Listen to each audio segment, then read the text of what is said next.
हमारा प्रॉब्लम यह है कि हमने चीज़ों को पढ़ के कन्फ्यूजन ज़्यादा क्रिएट की होती। चीज़ें उस तरह से जिस तरह से नरेट की होगी अगर वहाँ रहने दी जाएँ, वासिफ साहब का सारा लिटरेचर वासिफ साहब तक रहने दिया जाए, बड़ा ज़बरदस्त है। लेकिन जब उसमें हम अपना एक अमलगम बनाते हैं ना, वो बड़ा काम ख़राब हो जाता है। वो वहाँ पर अपनी जगह पे मुकम्मल एक हैसियत होगी। जैसे किताब या जुमला अपनी जगह पे मुकम्मल है, तशरीह डिफरेंट हो सकती है। फिर उस तशरीह में अगर आप अपनी भी चीज़ें ऐड कर दें तो वो और ज़्यादा ख़तरनाक बन गई, क्योंकि जो आपको समझ आई है मुमकिन है वो का ही ना गया हो। ये जो आपको समझ आई है मुमकिन है वो आपके पैराडाइम और स्याको सबाक में चीज़ें पूरी हों, हकीकत में वो हो ही ना। नहीं समझ आई जी।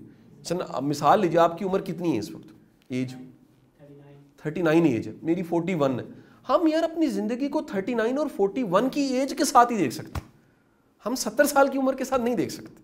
हम बुजुर्ग बैठे हुए इनकी एज का मुकाबला उम्र के तजुर्बे के साथ तो नहीं कर सकते। एक बच्चा जो यहाँ पर छोटा बैठा हुआ है, उसकी उम्र और हमारी उम्र में जो फ़र्क है, उसका तजर्बा मुशाहिदा और हमारे तजर्बे मुशाहिदे में फ़र्क है। ये हमें एडमिट करना चाहिए कि ये जो रोल है कि अल्टीमेट आप ही रोल मॉडल हैं, ये दिमाग से निकालें पहले। ये बड़ी ज़्यादती और जुल्म वाली बात है। उसकी वजह हम अपनी ज़िंदगी के हर शोबे में मुकम्मल हो ही नहीं सकते। अल्टीमेट रोल मॉडल तो सिर्फ और सिर्फ सरकार दो आलम सल्लल्लाहु अलैहि वसल्लम की ज़ात गिराम। अच्छा, बाकी वासिफ साहब ने भी कहा हुआ है कि तकलीद उस शोबे में हो सकती है जिस शोबे में कोई गैर मामूली काम है।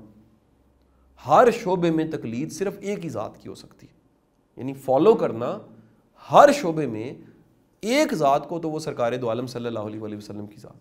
बाकी भाई किसी की डिटर्मिनेशन की कहानी, उसने मुल्क बनाया, किसी की लिटरेचर में कंट्रीब्यूशन है, किसी की सियासत में कंट्रीब्यूशन है, किसी की साइंस में कंट्रीब्यूशन है, किसी की कोई सोसाइटी को किक देने में, सोच देने में कंट्रीब्यूशन है। उस कंट्रीब्यूशन की हद तक ठीक है, हर शोबे में उसको, वो भी अगर ये मान जाए, ये मानना बड़ा ज़रूरी है कि भाई मैं हर शोबे में नहीं हूँ, मैं इंसान हूँ, मेरे सारे पर्चे टॉप नहीं हो सकते।